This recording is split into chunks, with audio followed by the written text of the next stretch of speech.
全家10几口一起聚餐时，我婆婆忽然大声说：“你得再给我们家生个男孩。”众人一时皆沉默不语。我声如洪钟的拍板：“没问题，今天回去就造人。您说我们用什么姿势好？你们也不能光催生，什么袋鼠精、海马精、会员肾宝，倒是买点过来啊！你不是不要脸吗？那咱们看谁尺度大，看谁豁得出去。”我叫徐佳，小名叫佳佳。在我刚开始牙牙学语的时候，我嘴里蹦出的第一个字不是爸爸，也不是妈妈，而是妈的。我妈听我说完，激动得热泪盈眶，大喊着说：“我闺女会喊妈了，我闺女会喊妈了！”哦耶！我爸一头黑线，咬着牙说：“你倒是仔细听听，你闺女说的是个啥？”然后他们就听我开始欢乐地喊着妈的，走路说妈的，爬着说妈的。我妈脸都绿了，这才明白过来，因为她整天把你妈的他妈的我妈的这些词挂在嘴边，所以才让年仅1岁的我轻松学会了国骂。我妈非常懊悔，痛心疾首地保证以后在我面前注意言辞，希望我能提高素质，变成一个淑女。可江山易改，本性难移，她已经粗俗惯了，满嘴的芦灰渣子，是家门口远近闻名的泼辣女子，所以耳濡目染，我本能地学到了她近7成的功力。为什么说我没学到10成？那是因为我妈曾和卖菜的彪悍大婶吵架，创下了连骂半个小时都没重样的历史记录，这样的高度我实在难以企及。其实最郁闷的人是我爸，他是个老实巴交的读书人，是通过介绍人认识了我妈，那个年代见了几次面就结婚了。我爸只知道我妈长得不错，家里做小买卖，条件还可以，尤其是我姥姥特别喜欢我爸，用各种甜言蜜语和美食攻势把他哄得找不到东南西北。结婚后，我爸才知道我妈家的小生意是开麻将馆，我妈从小混迹于麻将馆中，把各种混手段学了个精通。不过我妈还是识大体的，她这些本领不会用在我爸和我的身上，不过对外人就没这么仁慈。我妈有句名言：人善被人欺，马善被人骑，谁打你，你就他妈的给我打回来。我深以为然，不过女孩子嘛，大部分都比较文明。在求学期间，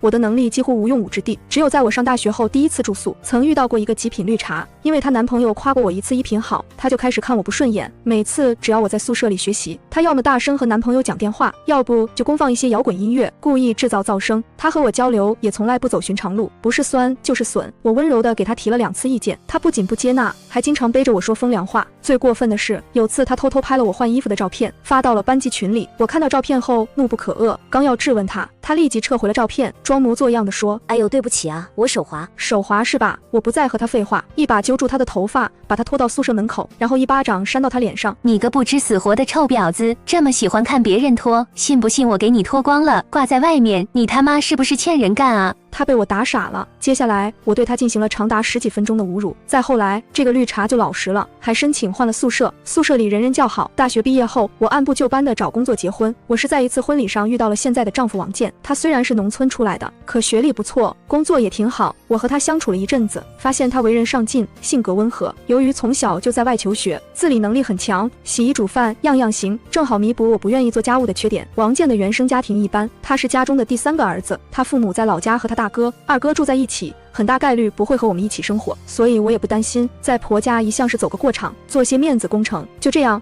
我和王健婚后生活过得开心愉快。我和婆婆真正开始相处的时候，是我要生孩子的前半个月。那时我到了孕晚期，我妈还要顾家里的麻将馆，所以不能每天过来。我婆婆主动提出要过来照顾我一段时间，顺便给我坐月子。当时我没想太多，就让她过来了。没想到这老太太刚来就开始作妖。第一天早晨，王健去上班之后，她就说这不舒服那不舒服，让我给她做饭吃。我当时露出一个黑人问号脸，说好的来照顾我呢？一个人竟然能变脸变得这么快。以前好像听说过王健的2个嫂子都被婆婆拿捏得老老实实，所以她这是到我这边扩张领土来了。我深吸了口气，还是我爸那边的基因占了上风，觉得没必要和他争吵辩论，于是给他点了外卖。等王健回家，我还是告诉他快让他妈回家吧。我婆婆一看没能使唤到我，心里不痛快，哼哼唧唧了一整天。到了晚上，我还没来得及和王健说一句话，我婆婆恶人先告状，委屈巴巴的和儿子说他初来乍到，一不知道去哪儿买菜，二不知道家里的抽油烟机怎么用。可我冷血无情，看不起他，根本不理会他，还一直饿着他。王健虽然不相信我会干出这事，但也不觉得他妈会信口雌黄，于是耐着性子问了问我。我当时炸了，指着垃圾箱里的外卖盒说：“这他妈的是哪个狗谁吃的，竟然敢污蔑老娘！”我婆婆没想到我看着文文气气的，竟然出口成脏。她瞪大了眼睛，颤抖着双手说：“你怎么这么没教养？”我摸了摸肚子，深吸了口气，决定吵架外包。你很快就知道什么是真的没教养。说完，我给我妈打了电话，说我被人欺负了，让她快过来。这么多年来，我从来不敢和我妈说我被欺负了，一向是能自己解决就自己解决，因为我知道这这句话一旦出口，就必然代表着血雨腥风。可我婆婆才来了1天，就要折腾我这个孕妇，挑拨我们夫妻的关系，我不能让她觉得我太好欺负了。不是，听完我的话，我妈在电话那头怒吼一声：什么？竟敢有人在老娘头上动土，敢欺负你，我跟他拼了！王健吓了一跳，我妈对他挺好的，可我们婚后，他曾见过我妈和麻将馆里的一众混混打交道。王健顿时吓得双腿发软，说：这点事你就别叫岳母了吧，没必要，完全没必要。在他看来，叫警察来都没有这么让人难受，可说出去的话如同泼出去的水。不一会儿，我妈到了，还不是一个人，她带着她的4个金兰姐妹，个顶个的5大3粗，能说会道，文武双全。这个阵容要放在我家门口，那简直是五虎上将，能扫平一切牛鬼蛇神。我妈一进门就嚷嚷开了：谁他妈的欺负我闺女？你他妈的给老娘站出来！老娘他妈的饶你不死！我婆婆以为欺负我是件小事，没想到我娘家妈妈第一时间打上了门来。她头一见这种阵势，顿时吓萎了，躲躲闪闪地站在王健身后。王健见事情闹大了，连忙对我妈说：妈别着急啊，都是误会，没大事。我妈先声夺人之后，对王健露出一个迷人的微笑，说：健啊，你说妈这1年来对你怎么样？还别说，我妈这一点完全继承了我姥姥，对王健这个女婿可谓宠爱有加。王健擦了擦汗：您对我没得说，跟亲儿子一样。我妈点点头：是啊，我对你好，你对我好，这样咱们才能当一家人，你说对不对？王健一个劲儿的点头：对，您说的对。我妈冷笑道：你母亲过来，我还想给她接风，没想到竟然这样见面。我今天来也没别的事，咱们把话说清楚，说开了也就没事了。说完，她对王健的妈妈厉声问道：你这个逼老婆子，为什么欺负我女儿？我女儿怀着孕，马上就要生了，真把她气坏了，对你有什么好处？我几个姨也骂骂咧咧：他妈的，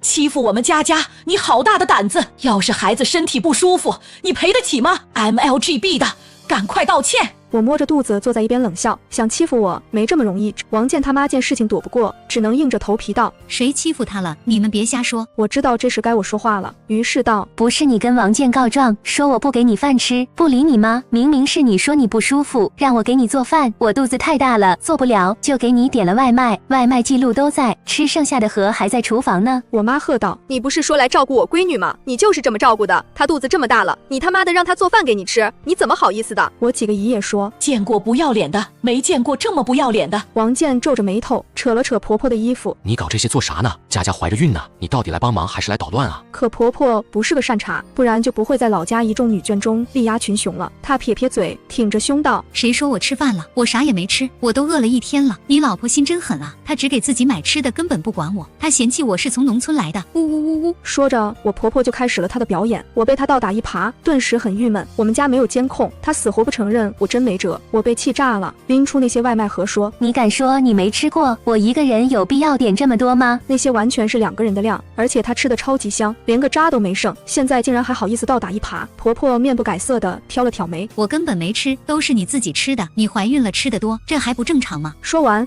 她露出一副成竹在胸的样子。这老婆子确实不好斗，她知道家里不是警察局，也不讲证据什么的，有些事根本说不清。可她作为一个从农村来的老婆婆，完全可以站在道德的制高点上，对儿子媳妇胡说八道。王健左右为难，只能对我妈说：妈，这些应该是误会，我不会让佳佳生气的，我回头会劝劝我妈。要不您先回去。我婆婆见自己占了上风，面有得色，一屁股坐在地上哀嚎了起来。哎呦，我这个命苦啊，大老远的过来伺候你媳妇，我还要被虐待啊，欺负我们农村人老实。她还要把门打开，哭给街坊四邻看看，完全是闲事闹不大。王健很焦急，又是拉扯她，又是关门，满头大汗地说：别闹了，怪丢人的，行了。我婆婆表演了半天，却发现我稳坐在沙发上动也没动。她不由得抬眼看了看我妈和她几个姐妹，只见她们似乎毫不在意，都双手抱胸的看戏，脸上还挂着鄙视的笑容。没人接招，我婆婆的声音渐渐小了下来。我妈见此，嗤笑了一声说：都说有些妇女喜欢1哭2闹3上吊，这么多年也没别的本事了，我还想见识见识呢。我妈的姐妹们也都跟着嘲笑道：哎，也就这个意思了，小打小闹。见大家毫不在意，婆婆气得要命，哭嚎声又大了起来。我妈也不和她继续废话，一手拨开王健，一手拉起我婆婆说：你说你饿了1天了。我婆婆梗着脖子：对呀，没错。我妈笑笑说：以为我拿你没辙呢，你可太小看人了，我这个人啊，专门治老绿茶，来吧姐妹们。说完，她和几个姐妹控制住我婆婆，开始抠我婆婆的嗓子。不是没吃吗？那胃里应该没什么东西，你吐出来我看看就知道了。我妈狰狞地说。我不由得打了个寒战，心想在我妈面前耍小手段的人最后都很惨。我妈行走江湖多年，什么风浪没见过，我婆婆这样的只能算开胃小菜。记得有一年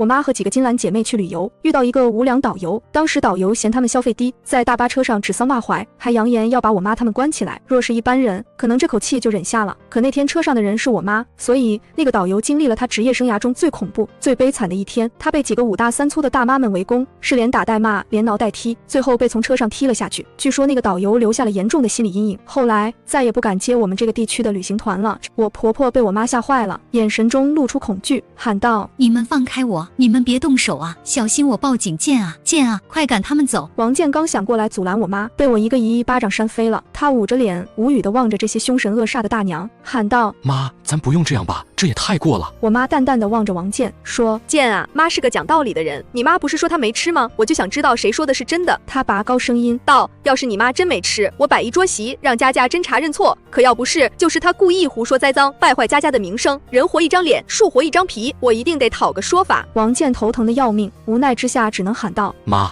你快说实话吧。现在他也明白了，我能这么理直气壮，说谎的肯定是我婆婆。婆婆被几个孔武有力的大娘拉着没少挨打，她根本挣脱不了，她见王健救不了她。我妈又虎视眈眈，没办法，只能小声说：我说我吃了，我吃了。我妈走过去说：可别说我们欺负你，你是真吃了。我婆婆见识了我妈的厉害，只能说：我吃了，我就是随口一说，你们干嘛这么上纲上线？我妈揪住我婆婆的脖领子，一口浓痰啐在她脸上，随口一说，你个逼老婆子，真有你的！我几个姨也叉着腰骂开了：什么东西，拿人的手短，吃人的嘴短，你他妈的吃都堵不住嘴，这就是唯恐天下不乱，儿子媳妇过得好，他浑身不舒坦。王健闭了闭眼，垂下头说：妈，你这是为啥？婆婆被骂得狗血喷头，也不说话，只流泪，十分的楚楚可怜。僵持了几分钟，王健才说：妈，今天的事情都清楚了，我会让我妈和佳佳道歉，以后不会再有这样的事了。妈，您别生气，天也黑了，不行，先回去吧。我妈冷笑一声：事还没完呢，回去干嘛？几个姨也在一旁说：就是这哭得挺惨，好像欺负人的是我们，真是够能颠倒黑白的，可不是吗？你说他说瞎话干嘛？挑拨儿子媳妇打架，对他有什么好处？这还不明白吗？儿子和媳妇感情不好，不就能他一条心了吗？他不就能欺负儿媳妇了吗？哦，你说的还真是，这都哪个年月的旧思想了，可真够不要脸的。我几个姨一问一答，把我婆婆的阴险心思全都暴露在阳光下面。我妈恶狠狠地对我婆婆说：我女儿是我们家的宝贝儿，不是给你随随便便欺负的，这个世界上谁也不能欺负她，谁欺负她我就和谁拼命，你懂吗？我婆婆咬住嘴唇，一言不发，还是流泪。我妈冷笑几声：哎呦，别在儿子面前再演戏了，都是千年的狐狸，谁还不知道你这些小心思啊？得，你不是败坏我女儿的名声吗？我们家总得澄清澄清，不然在外面还怎么混啊？说完，这几个大娘拉着我婆婆往外走。王健拦着说：还干嘛？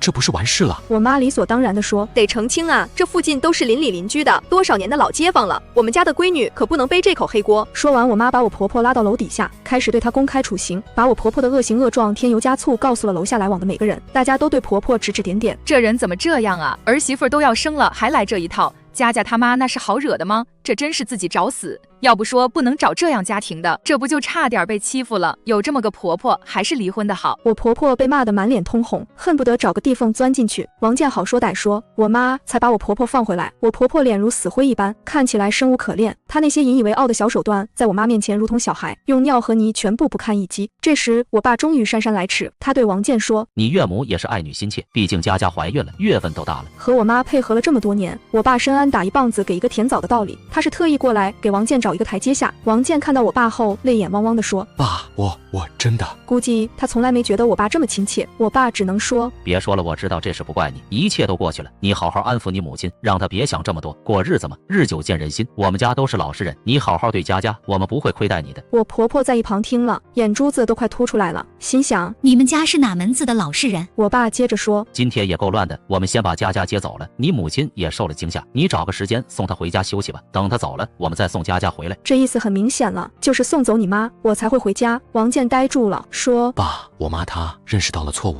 我爸不听他的解释，只拍了拍王健的肩膀：家和万事兴，让你妈妈回家吧，咱们这边也不缺人手，就这么办吧。说完，我爸妈把我带回了家。王健在原地站了良久，无奈之下，只好隔天把我婆婆送回了老家。听说我婆婆回去时泪眼汪汪的，我公公听说她做了这些事，被赶回来，气得抽了她3个大嘴巴子。别看我婆婆上能挤兑王健的奶奶，下能欺负几个儿媳，可他从来不敢对公公高声说话。我以前在老家看到他动辄被公公呵斥，还觉得他挺不容易的。经此一役，只能说可怜之人必有可恨之处。回家后，其实我心里还有些惴惴不安，对我妈说，是不是太不给王建面子了？虽然婆婆都是自找的，可打狗都要看主人，更何况是自己老妈。这2年我和王建感情一直不错，不想因为这些事伤了和气，毕竟我们还有未出世的孩子。我妈摸了摸我的头发说，如果我不给你出头，你自己应付不了那个逼老婆子，这1次2次的王建当儿子的肯定会和稀泥，和稀泥的结果就是我爸接口，就是继续被你那个绿茶老婆子欺负。我一想是这么个道理，立刻说，那还是让王建受委屈吧，总比我受委屈强。我妈说，这就对了，谁的妈谁操心，她受了什么委屈都是自己的娘做的，赖不着咱们。你妈我坦坦荡荡，问心无愧，只要她对得起你，我还会好好对她。我爸也说，闺女啥也别担心，一切有我和你妈呢，我们生你出来不是让你被人欺负的。王建要是不懂事，咱就和他离，爸妈继续养着你。我心里暖暖的，特别踏实心安，说谢谢爸爸妈妈。其实我自己能挣钱养活自己，可爸妈永远是我最大的依靠。婆婆走后，王建来我家接我，他对我说，他心里也挺难受的。这么多年，王建大部分时间都在外求学，后来靠自己搞定了工作和婚姻。他没怎么和父母长时间相处，对自己的妈妈有层贤惠温柔的滤镜，他也没想到他妈会这样，表里不一，也挺受打击的。对此，我也只能表示同情。我妈给王建做了很多好吃的，就像什么都没发生过一样，对他还是亲切如初，这让王建心里舒服了一些。不过经历了这件事后，王建看我妈的眼神越发敬畏。就这样过了半个月，我在一个阳光明媚的下午，美美的炫了一个香草冰激凌，然后开始肚子疼。到了医院之后，医生说我已经开了4指，过了不到3个小时，我生下了一个漂亮的女孩。我妈看到宝宝后激动地说，这小模样长得真他妈的和佳佳小时候一模一样。我虚弱地躺在病床上说，妈，注意用词。我爸也说，你给我注意啊，绝对不能让外孙女说出的第一个词也是。他好像被噎住一样停了下来。我妈用力捶了我爸一记，说，用你说，我他妈会注意的。我和我爸王建心里其实更喜欢男孩，见宝宝生下来后略微有些失望，可他并没有表现得很明显。慢慢的，他也越来越爱女儿。因为我产后没有奶，所以宝宝只能喝奶粉，我心里一度有些难过，担心宝宝不如喝母乳的孩子身体好，郁郁寡欢。我妈劝我说，别想这些，有奶咱们就喂，没奶就喝奶粉，顺其自然，妈妈心情好，孩子心情才会好。我觉得她说的超级有道理，慢慢解开了心结。接下来就是幸福又忙碌的育儿阶段，我爸妈义不容辞地帮了我们很多，我每一天都沉浸在女儿可爱的容颜中。为了不被累死，我和王建约好了半夜轮流起来给宝宝喂奶，可是我每次都醒不了，只能半梦半醒地推王建去泡奶。王建从不拒绝，始终甘之如饴。不到2个月，王建就眼下乌青，脚下虚浮，一副抽了大烟睡不醒的样子。我妈也是帮理不帮亲，说我王建白天还要上班，晚上你就少使唤他吧。我理直气壮地说，那我也困啊。我妈无语，你不是在休产假吗？白天睡得呼呼的，好吗？晚上竟然还睡得着。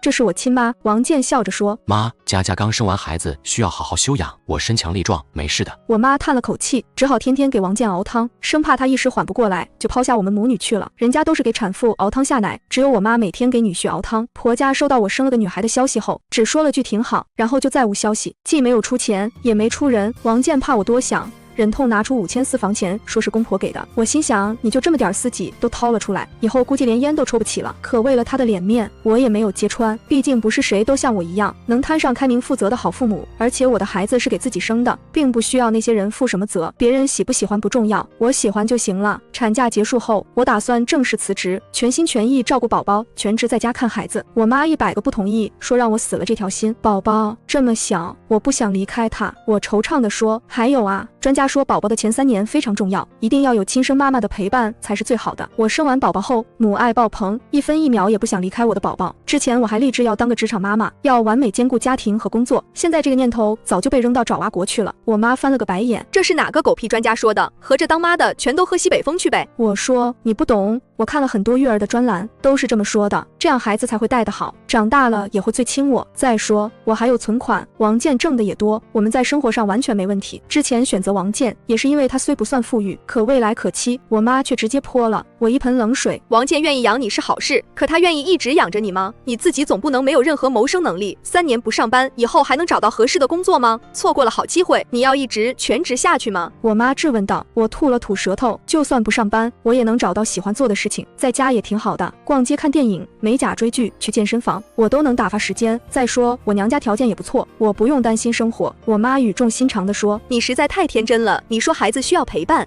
那是孩子小时候的需求，等他长大了，还希望你天天在家守着他吗？别人家的妈妈是医生，是老师，是工程师，就他的妈妈是全职家庭妇女。你觉得他会高兴吗？你总得给孩子做个好榜样。这确实是话糙理不糙，我知道这是事实，无奈的撇撇嘴说，现代社会需要认可全职太太的付出和地位。我妈冷笑一声，说什么胡话呢？发达国家也没多认可啊，咱们这边更没戏。我告诉你，经济决定上层建筑，家里谁挣钱就他妈听谁的。你给我老老实实去上班吧，别有这些无聊的想法，我不希望你将来后悔。好吧，我有些郁闷。我妈抱抱我，放缓了声音说，你小时候前3年都是你姥姥在照顾你，你现在和我不亲吗？并没有吧，别听这些什么专家胡说八道，这就是咱们这儿的情况，人从众嘛。我和你爸会照顾宝宝，让你没有后顾之忧。我躺在妈妈的怀抱里说，人家也是怕你累嘛，我和婆婆是不可能合得来了，更何况人家连提都没提过来，看孩子把照顾小孩的担子全放在我妈身上，我担心她的身体。放心吧，大不了请个保姆，钱要花在刀刃上。我妈真的是活明白了，她爱我，所以不希望我后悔，不想我一时冲动做出错误决定。她希望我能在家庭之外仍有自己发光发热的地方。听了妈妈的意见，我很快便重回职场，因为我爸还没退休，宝宝就落到了我妈的身上。我妈在我家和麻将馆两头跑，每天恨不得踩个风火轮，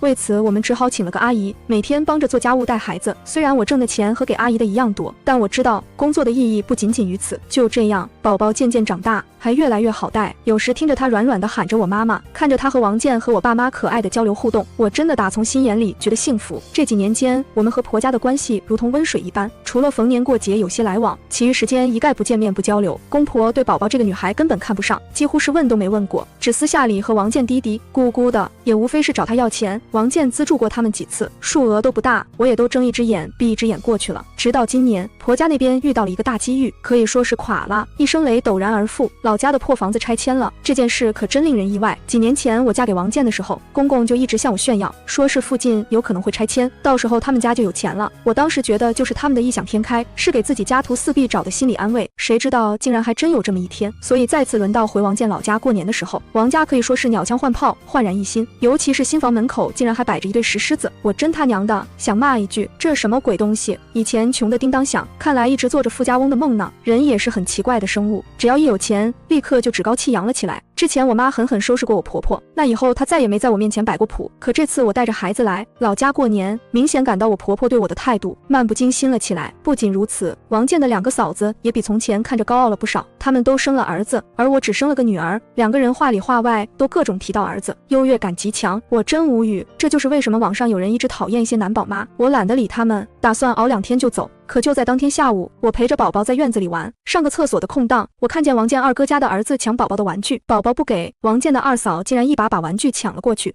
真他娘的欺人太甚！我攥紧双拳，猛虎出笼一样冲过去，一把把玩具抢了回来。王健的二嫂甚至没看清我的动作，她愣了愣，才说：“你至于吗？给我们玩玩能咋地？”我把玩具还给宝宝，转头对他说：“至于很至于，你一个大人抢小孩的玩具，哪来这么大的逼脸？”王健的二嫂不乐意了，说：“你怎么骂人啊？你这还大城市里来的，可真够没素质的。”我推了他一把，说：“你有素质，就你有素质，有素质的人会抢小孩玩具，你少跟我来这套，做事不地道还倒打一耙。你这都是跟谁学的？一看就是跟我那整天算计着小心眼的老婆婆学的，真是上梁不正下梁歪。”王健的二嫂见院子里没人帮忙，他又说不过我，恨恨地在地上啐了口唾沫。呸！你嘴上没德，怪不得生不出儿子。我冷笑，你生出儿子了，你能继承个啥？继承门口那俩傻逼狮子吗？真够可笑的。我和王健的二嫂不欢而散。晚饭前，我看她和我婆婆嘀嘀咕咕的，还时不时看我一眼，不知道憋着什么坏。果不其然，在全家聚餐的晚上，窗外时不时响起烟花爆竹声，大家都热火朝天的聊天吃喝。我婆婆忽然来了一句：“你得再给我们家生个男孩。”完全是命令式的口气，夹杂在这样的环境下，显得十分突兀。我和王健面面相觑，一时无语至极。见我不说话，屋子里的气氛很是尴尬。王健咳了一声说：“那个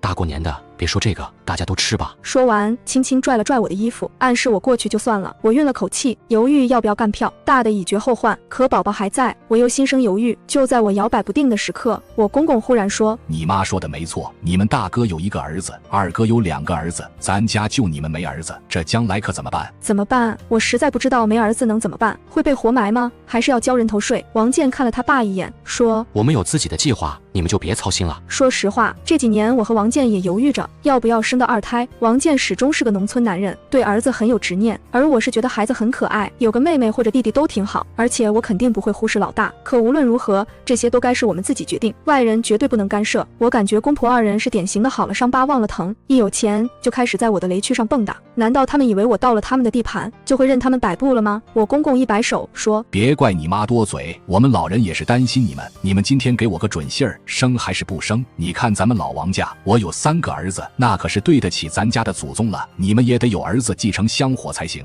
口气竟然如此咄咄逼人。宝宝懵懵懂懂，小声地问我：妈妈，什么是香火？我大声说：香火就是烧的香啊，又细又短，平时没什么用。这话没毛病，可听者有心。我说完又细又短和平时没什么用之后，屋里几个男人顿时黑了脸。我公公一拍桌子：家里哪有你这个晚辈说话的份？我把话说在前面，如果你们没儿子，别想继承我的钱，我的钱都是要给孙子的。我翻了个白眼，简直无语至极。老家拆迁了2套房，一套100多万，另一套90多万，加起来也就是200多，说的好像有上亿资产一样。话说到这份上了，我实在是咽不下这口气，猛地站起来，声如洪钟的拍板：没问题，今天回去就造人。你儿子天天总喊累，你们也不能光催生什么袋鼠精海马精，会员肾宝倒是买点过来呀，不是不要脸吗？不是催生吗？我让你们看看我们北方美少女的强横战斗力。我突突突一通输出，公婆愣住了，王健的哥嫂脸都红了，一句话也说不出话来。你个女人家的，说的都是什么话？老三，你也不管管你媳妇？公公恼羞成怒地吼道。王健知道我的厉害，连忙拉着我说：别说了，大过年的。我冷笑，叉着腰说：过年怎么了？女人又怎么了？你们能不顾老脸的催生，我还不能问问你他妈的不是生了3个儿子吗？这功劳大的比拯救了世界还伟大，你们不是经验丰富吗？倒是说来听听啊，让我们这些生不出儿子的人好好学习一下。好他妈知道怎么才能生儿子。我看你不如出本书，把每次干那事写得详细点，让所有想生儿子的人拜读，也算是给你们老王家光宗耀祖了。公婆想不到我如此泼辣，瞠目结舌的半张着嘴，半天说不出一句话来，哆嗦了好一会儿，我公公才指着我骂道：你反了，简直是反了！王健，你给我打他，今天非得好好教训他。打我？王健要是真觉得面子过不去，为了他爸打我，我今天敢剁了他，可能是感受到我凶悍的目光。王健站着没动，见王健不说话，王健的哥哥也不嫌事小，怂恿他说：你快管管你媳妇儿，看把爸气的。王健的嫂子也说：你这也太没家教了，真不嫌害臊。王健被众人围攻，叹了口气道：行了，大过年的都不消停。公公气炸了：你到底管不管他？你不管，我替你管了。说完就要拿棍子去，我挑挑眉，拿起一个啤酒瓶猛地砸碎了，吼道：你们到底想干嘛？今天画出个道道来，我他妈奉陪到底。人与人之间比拼的是气势，而并非力气。公公看着尖锐的酒瓶底，立刻有些慌，对王健说：你看看你娶了个什么老婆，简直是个地痞流氓啊！我笑了笑，大声道：地痞流氓也好，贤妻良母也好，只要不受欺负就行。我这辈子什么都能受，就是受不了气。我爸妈说过，生我出来不是为了让我受气的。婆婆似乎是想起了我妈，打了个寒战，可能是我的气势太强，他们一群人对我们家都心有余悸，所以一时间没人再敢继续下去。我见众人都不说话了，才慢慢穿上外套，抱起孩子说：这饭是吃不下去了，我怕吃完了心梗。王健，你跟不跟我走？王健看了我一眼，沉痛地说：你非要闹成这样吗？咱们好几年没回来了，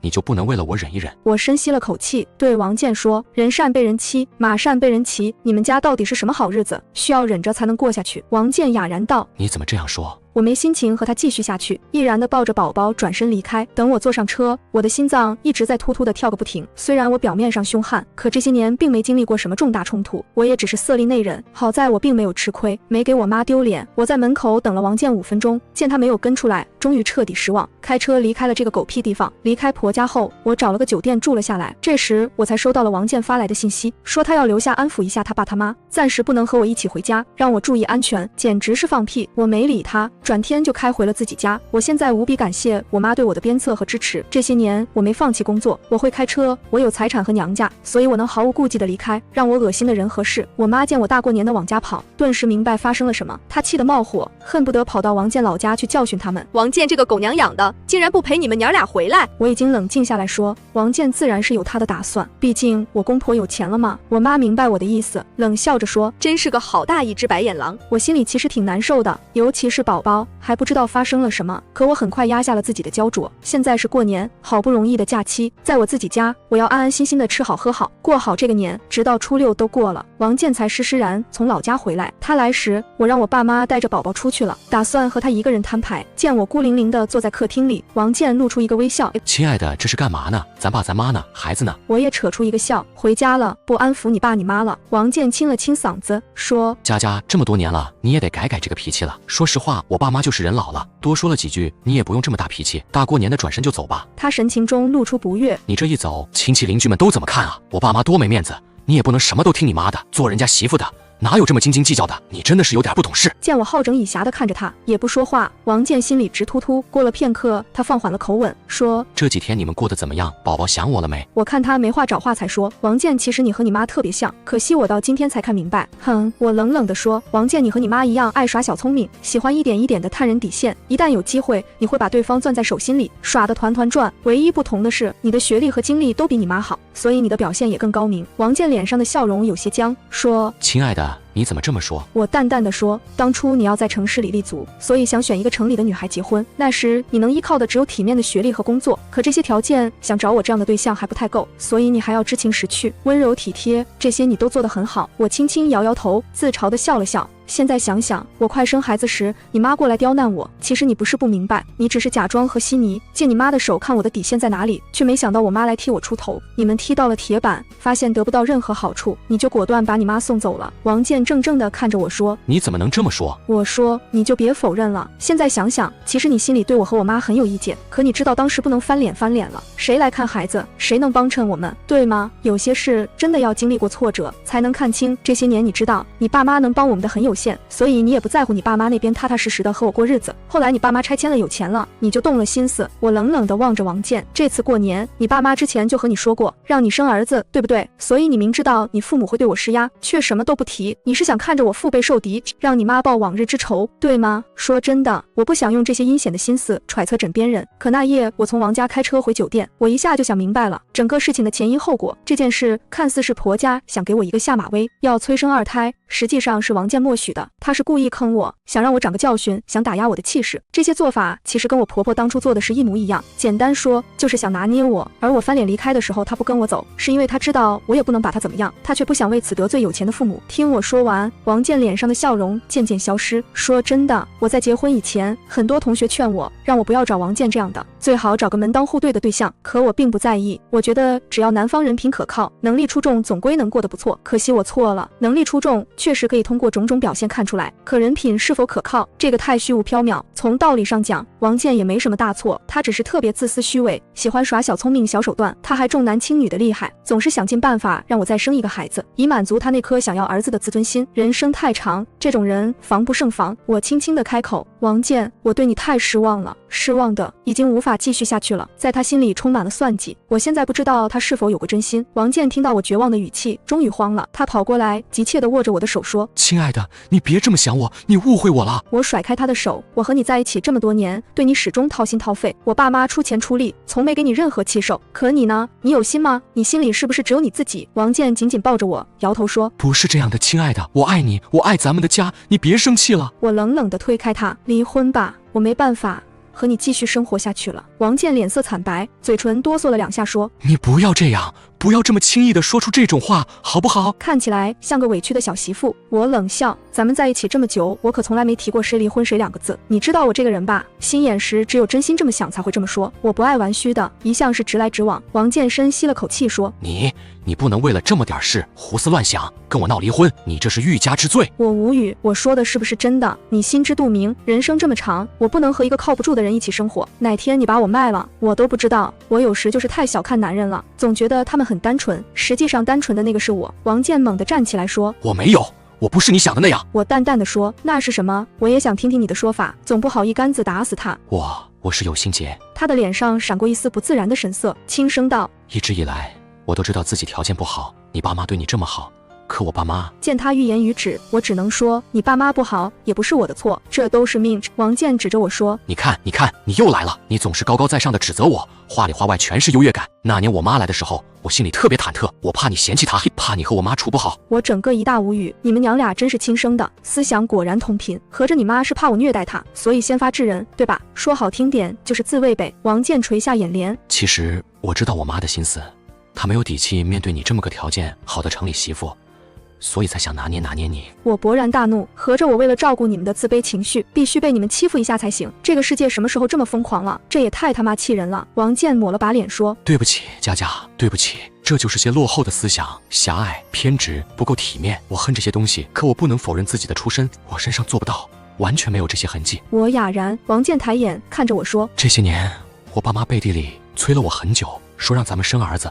我知道你肯定不喜欢别人催生，你有宝宝就很幸福了，可你不懂，在我们那没有儿子会有什么流言蜚语，他们会背地里骂你，说你缺德，所以才生不出儿子，还会说很多难听的话，让你几乎无立锥之地。我耸了耸肩，只能说，王健，你真他妈的有毛病！你离家20多年了，好几年才回村子一次，别人说啥有个屁用啊！你后半辈子也不可能回去住的，你跟那些人还有什么联系吗？人家生了4个儿子，还是生了8个儿子，与你根本毫不相干啊！我只能说，你人虽然离开了那个村子，可你的心并没有离开，真的是离了个大谱。我深吸了口气说，咱们俩把话说开了也好，这么多年了，我也听你一次真心话。既然话说到这里，我问你，如果我生2胎还是个女儿呢？王健神情有些痛苦，说，我也不知道。听他这么说，我反倒松了口气，说，我是不可能生3胎的，毕竟年纪、身体、工作等等因素都不符合。可如果我生了2胎还是女儿，你还闹着生3胎，那咱们只能离婚收场。那个时候我独自带着2个女儿，生活质量会大幅度降低。既然生活一眼就能看到头，我又何必不撞南墙不死心呢？我没有这么愚蠢，拿自己的人生去赌别人的良心，更何况王健的良心上还画着个问号呢。王健着急地说，不是的，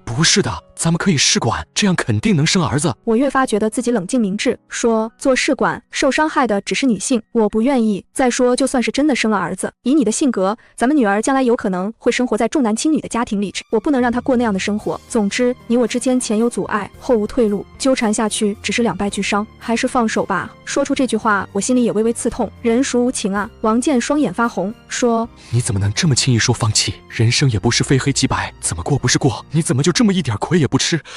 你就不能为我牺牲一点点，忍耐一点点？咱们总要相互迁就，才能白头到老啊！我直视王健的双眼，所以我才说我们不合适。我没有爱你爱到要为你付出这一切，我更不想过什么狗屁牺牲忍耐的生活。我又没对不起任何人，凭什么要牺牲忍耐？你为什么不能为了我放弃要儿子呢？王健，你去找适合你、理解你、愿意为你做这一切的女人吧，也许你们会很幸福的。事到如今，我只能说我和王健并不合适。王健颓然坐在沙发上，整个人在发呆，我也不打扰他，让他好好想想。过了良久，王健捂着脸，他哭了，他无声地哭了一会儿，哽咽着对我说，亲爱的，你能不能再给我一次机会？咱们过得这么好，这么幸福，我真的不想放弃，我不想跟你和宝宝分开，咱们还在一起生活，好不好？我说，那儿子呢？王健擦了擦眼泪说，顺其自然好吗？有儿子挺好，没儿子就算了。我想开了，反正我一辈子也不会再回我们村子住了，我没必要太过在意别人的眼光，我过得好，我自己知道就行了。他说完，眼圈又红了。我不想离开你，我也不要我爸妈那点财产了。其实我也知道，根本也没啥钱，还不如我3、5年挣得多。我只是看我大哥、二哥有儿子，一时间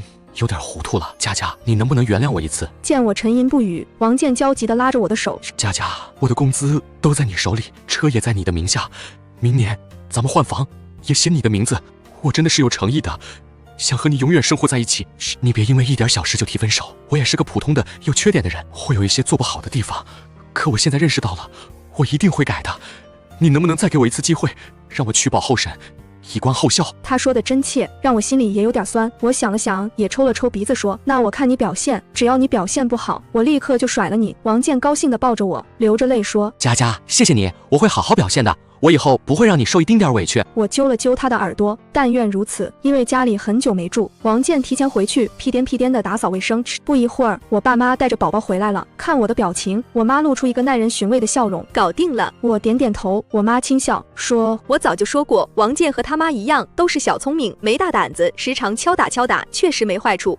看样子以后会老实了。其实这么多年来，我妈早把王健看透了。她这个人虽然小心思多，可最会审时度势，知道怎么给自己找到最有利的选择。她还极度重视家庭，对伴侣的配合度很高。就像我婆婆，她能在女眷中搅风搅雨，可一遇到我公公，顿时就怂了。王健也是一样，我这次大闹一场，不仅是做给婆家看，也是要把王健唬住。他以为我真的要离婚吗？真是太便宜他了。我才是现在进可攻，退可守，始终立于不败之地。夫妻之间，有时是你弱我强，或是你强我弱。